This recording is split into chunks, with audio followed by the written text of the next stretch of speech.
Livro O Testemunho da Fé, de T.L. Osborne. Capítulo 10. Confissão traz possessão. Note o que diz a passagem de Romanos 10:9.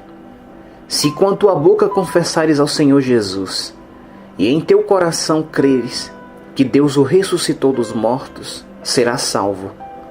A palavra salvo é traduzida da palavra grega sozo, a qual quer dizer curado espiritualmente e fisicamente, ou seja, sarado no corpo e na alma, ou salvo do pecado e da enfermidade. O mesmo termo é traduzido por curar, guardar, salvar e ficação. Confessar, então possuir. Observe o que Paulo ainda diz: visto que com o coração se crê para a justiça, e com a boca se faz confissão para a salvação. Romanos 10:10. Note, faz-se confissão para a salvação, a qual não vem senão depois de se fazer a confissão. Isso significa que devemos crer e confessar antes de experimentarmos o resultado. Isso é fé. Pela graça sois salvos, por meio da fé. Efésios 2:8, parte A. Lembre-se de que a confissão sempre vem primeiro. Depois, Jesus, o sumo sacerdote da nossa confissão, responde-nos, outorgando-nos aquilo que confessamos. Não há salvação sem confissão. É sempre confissão para a salvação. O tomar posse nunca vem antes da confissão. Aquilo que declaramos leva o sumo sacerdote da nossa confissão a nos conceder o que cremos com o coração, e isso nos leva à possessão. Isso é fé. O Altíssimo é Deus de fé e Ele a exige. Recebemos dele apenas o que cremos que receberemos. Por isso vos digo que tudo que pedirdes orando, crede que o recebereis e tê-lo-eis. Marcos 11:24. O que é confissão? A confissão é o testemunho da fé em nossa boca. Confessar é simplesmente concordar com Deus dizendo suas palavras, usando as expressões do Pai, declarando o que Ele afirma e reconhecendo sua palavra. A confissão é o único meio de a fé se expressar como nossa testemunha. Paulo declarou que pregou a palavra da fé e nos disse que ela deve estar em nosso coração e em nossa boca. A única maneira de tê-la em nossa boca é falar a palavra de Deus. Isso é confissão. Fazer com que os nossos lábios concordem com o Todo-Poderoso, enunciando sua palavra com a boca. Romanos 10:8. Apocalipse 12:11 afirma que aqueles que venceram o diabo o fizeram pelo sangue do Cordeiro e pela palavra do seu testemunho, isto é, pelas escrituras que citavam ao darem seu testemunho. O sumo sacerdote da nossa confissão. Fomos solicitados a orar por um homem muito enfermo e fraco. Ele não sentiu resultado algum imediatamente. Pedimos então que repetisse: pelas feridas de Cristo estou sarado, e louvasse o Senhor pela cura segundo sua palavra. Ele ficou muito descontente com esse pedido, o qual considerou apenas hipocrisia, e nos informou logo que não cria em testificar o que não havia acontecido. Disse que era sincero e jamais teria um comportamento hipócrita. Aquele homem media sua cura pelos sentidos. Isso não é fé. Certamente não estamos agindo falsamente pelo fato de dizermos o que Deus diz. Confissão de uma promessa da palavra do Senhor, quando ela é do coração, sempre traz a posse. Não pedi a ele que falasse: não estou enfermo. Solicitei-lhe somente que dissesse o que Deus declarara, isto é, admitisse que, pelas feridas de Cristo, foi sarado. Seria correto afirmar que alguém é mentiroso, somente porque declarou o que o Senhor falou? Contudo, parecia que aquele homem achava que sim. Por fim, o Altíssimo, em sua misericórdia, cedeu-lhe alguns sentimentos, para haver cura. Ao sentir, aquele homem creu. Foi um outro caso de Tomé. Se eu não vir o sinal dos cravos em suas mãos, de maneira nenhuma o crerei. João 20:25. Oramos também por um homem que sofria de artrite nos ombros e nos braços. Após a oração, ele sentiu uma maravilhosa bênção e ficou muito comovido por isso. Mas depois de passar o sentimento ou a bênção, novamente a dor voltou. Isso o entristeceu. Ele então aproximou-se e me disse: ouça como as juntas estalam. Ele deveria declarar: a palavra diz que eu estou curado, e sei que ficarei restabelecido. Porém, em vez disso, atentava na evidência física e desprezava a palavra de Deus. Contei-lhe um caso semelhante quando oramos por uma senhora, a qual creu com fé integral e voltou 2 dias depois para demonstrar como lhe foram libertas todas as articulações. Afinal, sua fé a libertara. A isso o homem respondeu: muito bem, então estou contente. Receava não receber a cura, mas se ela foi sarada, eu serei também. O que desejo destacar é que a palavra de Deus não significava absolutamente nada para aquele homem. A promessa dada por Jesus de que imporão as mãos sobre os enfermos e os curarão, Marcos 16:18, era-lhe vaga e sem sentido. Ele sentira uma dor, portanto a palavra de Deus falhara. Enquanto se sentia bem, tinha certeza de que a Escritura era verdadeira. Mas o incômodo anulou tudo, conforme seu parecer. Aprenda a confessar o que o Senhor diz, e Ele cumprirá a promessa que Ele lhe fez, pois é o sumo sacerdote da nossa confissão. Eu sou o Senhor que te sara. Êxodo 15:26, parte B. Pelas suas pisaduras fomos sarados. Isaías 53:5, parte B. Essas duas declarações sempre antecedem a cura, justamente como a confissão que fazemos ao Senhor Jesus precede a salvação. Romanos 10:9 e 10. Jesus é o sumo sacerdote da nossa confissão, das nossas palavras, do que proferimos com os nossos lábios, quando correspondem à sua palavra. Ele faz conforme dizemos. Jamais confessemos algo a não ser a vitória, porque Paulo diz: em todas estas coisas somos mais do que vencedores. Romanos 8:37. Capítulo 11. A fé em nossos direitos. Enganam-se os que oram pedindo fé. Isto nunca devemos fazer, pois a fé é pelo ouvir, e o ouvir pela palavra de Deus. Romanos 10:17. Essa é a prescrição para adquiri-la. Nunca ore pedindo fé para ser curado. Você irá obtê-la à medida que aprender a conhecer a palavra do Senhor, pois ela a desenvolve. Os que duvidam oram pedindo o que já possui. Pedro esclareceu: o seu divino poder nos deu, já nos foi dado, tudo o que diz respeito à vida. 2 Pedro 1:3, parte A. A enfermidade resultará em morte, porém a cura diz respeito à vida. Todas as coisas que conduzem à vida já lhe foram doadas. Creia que são suas e confesse-as. Todas quantas promessas há de Deus são nele sim, e por ele, Jesus, o Amém. 2 Coríntios 1:20. Procure sua promessa, creia nela e comece a confessá-la. Ela é sua.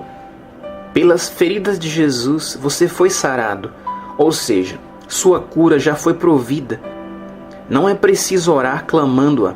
Contudo, se você o fizer, essa atitude não é antibíblica, pois Jesus disse: e tudo quanto pedirdes em meu nome, eu farei, para que o Pai seja glorificado no Filho.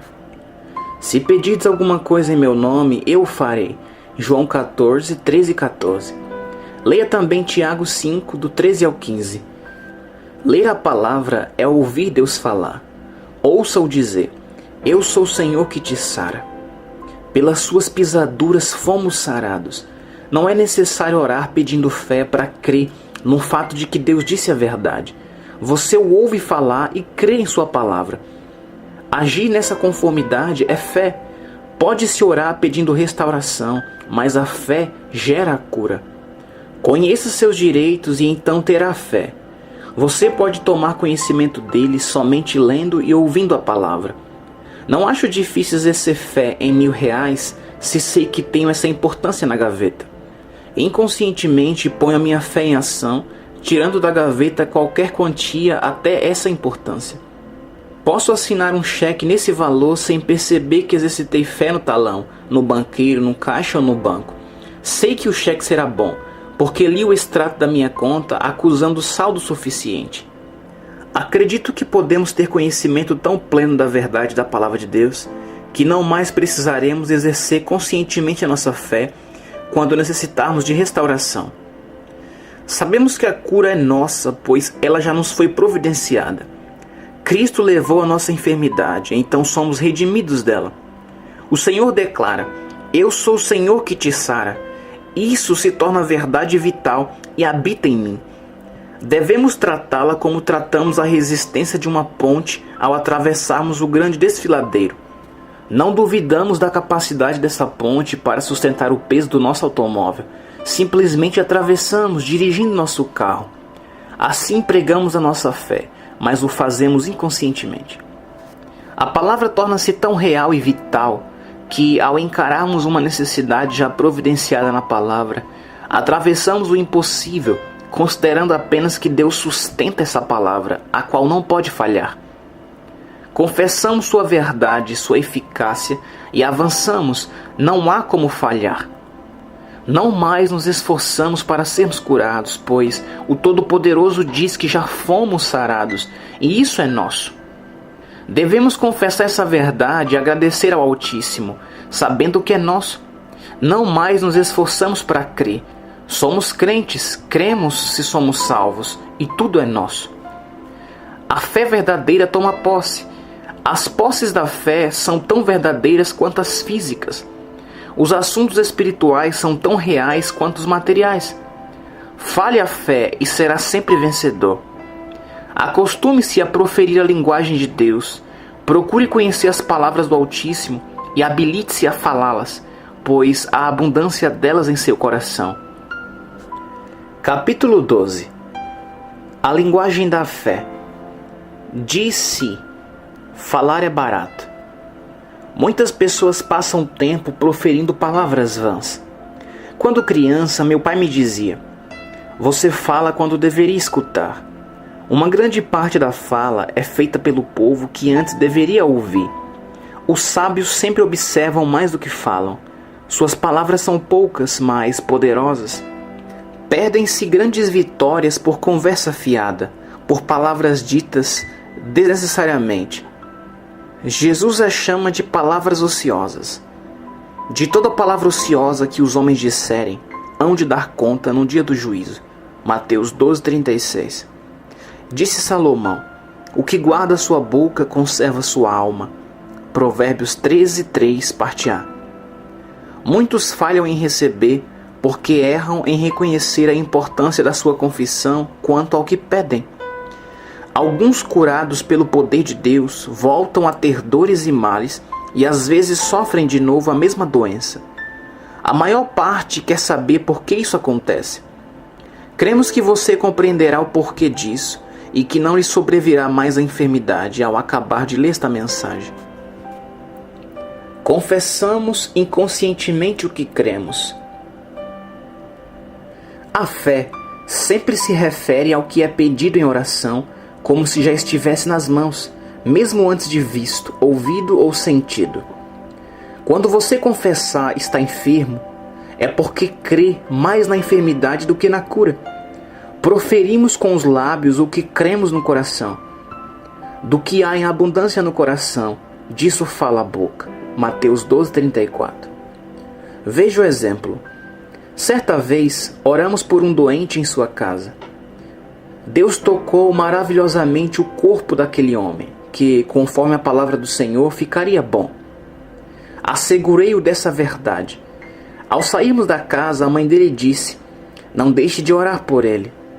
Ela, por esse pedido, confessou que duvidava da palavra de Deus. As Sagradas Escrituras declaram: e os curarão. Marcos 16:18, parte B. As palavras daquela senhora davam a entender que, se não clamássemos constantemente por muito tempo a Deus, Ele não ouviria nossa súplica.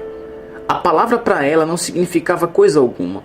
Ela até deu um passo além disso, começou a dar crédito ao diabo e louvar sua fidelidade, em vez de glorificar a fidelidade de Deus. Disse ela: logo que o Senhor sair, o inimigo por certo irá provar meu filho severamente. Sei que o maligno fará o pior para anular a cura. Não se esqueça de orar muito por meu filho. Reprovei-a severamente. Que absoluta ignorância! Que confissão ao adversário feita por uma filha de Deus! Ela não declarou confiança alguma em Deus nem em sua eterna palavra. Toda sua fala consistia apenas em louvar a ação de Satanás. Sei que naquele momento o diabo se alegrou. Repliquei: parece-me que a senhora confia mais em Satanás do que no Senhor. Tem certeza de que o inimigo irá provar seu filho e não parece tão certa da presença e do auxílio de Deus. Se o diabo fosse fiel, não seria o Altíssimo mais fiel ainda? Respondeu ela: sim. Em seguida indaguei-lhe: se o Pai enviar seus anjos, como diz sua palavra que fará, você receará o poder de Satanás na presença dos anjos do Senhor? Isso naturalmente serviu de grande auxílio para ela, que, animada, voltou para casa. Quantas vezes os servos de Deus oram e obedecem implicitamente às Escrituras acerca de curas, contudo, ao surgirem sintomas de alguma doença, lançam fora toda a palavra do Senhor e confessam a enfermidade, anulando assim a oração e sua resposta. As bênçãos do Pai ficam impedidas quando os nossos lábios contradizem as Escrituras. Se determinada doença ameaça seu corpo, não a confesse. Declare a palavra de Deus: pelas feridas de Jesus fui sarado. Diga o mesmo que o Altíssimo diz e profira sua palavra. A doença ganhará domínio quando você concordar com os sentidos, os quais não têm lugar algum na esfera da fé. Declarar dores e doenças é como abonar uma encomenda entregue à nossa porta. Satanás então tem um recibo, nossa confissão, provando que aceitamos seu pacote. Não aceite coisa alguma enviada pelo diabo. Mesmo que seus sentidos testifiquem aquilo que ele lhe enviou, recuse confessá-lo. Olhe para o Calvário e lembre-se de que você está liberto. Dúvida cria dúvida. Os homens adquirem o hábito de confessar suas fraquezas e seus fracassos, e essa confissão faz aumentar sua fragilidade. Eles declaram a falta de fé, e isso faz ampliar a dúvida. Oram pedindo fé, esquecendo-se de que assim estão somente confessando dúvida. Isso torna maior a incerteza, pois Deus não pode responder à oração deles, porque está escrito: a fé é pelo ouvir, não orar, e o ouvir pela palavra de Deus. Capítulo 13. Compaixão do próximo. Jamais convém falar em sua enfermidade. Ao contar suas aflições ao próximo, geralmente você o faz a fim de movê-lo a apiedar-se de você. A doença provém do diabo, seu adversário. Ao narrar suas tribulações, testifica a habilidade de Satanás em afligi-lo, e ao falar no mal, glorifica o inimigo que tinha a habilidade de fazê-lo sofrer do problema. A maioria das pessoas se alimenta da piedade e da compaixão do próximo. Você deve vencer esse pecado mesquinho e tolo. Ter pena de si mesmo nunca aliviará suas dores, nem irá ajudá-lo a ficar bom. Ter compaixão é sofrer com alguém, ou seja, sofrer por alguém. Você não precisa de compaixão, mas de substituição. Jesus não veio para se compadecer de você, mas sim para ser seu substituto, a fim de sofrer em seu lugar. Muitas orações pelos enfermos consistem somente em pena e servem apenas para alimentar e nutrir seu pior inimigo. Nosso dever como ministros ou cristãos não é nos compadecer dos enfermos nem nos penalizar por suas dores, mas assumir autoridade na base da substituição e ordenar que as dores e enfermidades saiam. Disse o Senhor a Josué: esforça-te e tem bom ânimo, não pasmes nem te espantes, porque o Senhor teu Deus é contigo. Josué 1:9. Ouça então que Jesus lhe disse: eis que vos dou poder para pisar toda a força do inimigo e nada vos fará dano algum. Lucas 10:19. Aprenda a confessar aquilo que o Todo-Poderoso diz em sua palavra.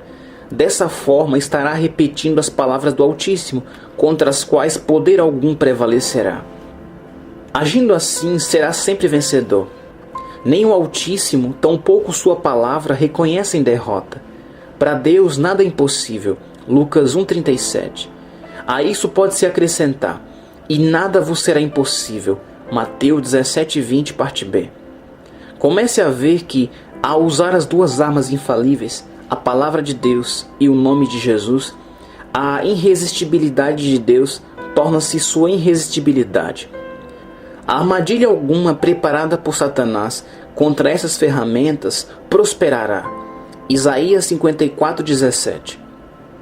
Devemos confessar que somos mais do que vencedores por aquele que nos amou. Romanos 8:37. E então acrescentar que podemos todas as coisas naquele que nos fortalece. Filipenses 4:13. Não podemos sofrer derrota usando as palavras de Deus, pois são eternas, poderosas e sobrenaturais. Declaremos que o Pai nos tirou da esfera da derrota e nos transportou para o lugar onde prevalecem a vitória, a paz, o gozo e a saúde. Ao confessarmos ousadamente e agirmos firmados na palavra de Deus, nossa fé se torna forte. Isso transformará sua vida e seu ministério. Você orou pedindo êxito, poder e grandes curas. Agora veja onde fica sua força. O Senhor é a sua força. Salmo 27:1, parte B. Haja concretizando o que percebe, e todos os seus desejos serão realizados. Começamos de repente a compreender que muito daquilo por que oramos, Ele já nos deu, e só nos falta agir para concretizá-lo. Nossa redenção repentinamente tornou-se realidade, em vez de mera doutrina ou credo que analisamos e ensinamos. Mede-se a nossa fé por nossa declaração. Aqueles cuja confissão é negativa, isto é, que ressaltam suas fraquezas e fracassos, suas dores e sintomas e que não podem fazer, descem invariavelmente ao nível de sua confissão. Uma lei espiritual que poucos cristãos conhecem é: nossa confissão nos governa. Quando confessamos o senhorio de Cristo em nosso coração, entregamos nossa vida em suas mãos. Findam-se então a preocupação e o temor e nasce a fé. Ao crermos de todo o coração no fato de que Jesus ressuscitou por nós, com sua ressurreição venceu o adversário, aniquilando-o por nós, e isso se tornou a confissão de nossos lábios, tornamo-nos um poder com Deus e por Deus. Ao aceitarmos Jesus como Salvador e o confessarmos como Senhor, somos nova criatura. Transformamo-nos em herdeiros de Deus e co-herdeiros de Cristo. Romanos 8:17, parte A. Enfermidade e doença não mais terão domínio sobre nós, pois estamos unidos à divindade. Não percebemos de uma vez, mas ao estudarmos a palavra de Deus e agirmos concretizando-a, vivendo nela e deixando-a viver em nós, ela se torna realidade viva, a qual se desenvolve por meio de nossa confissão.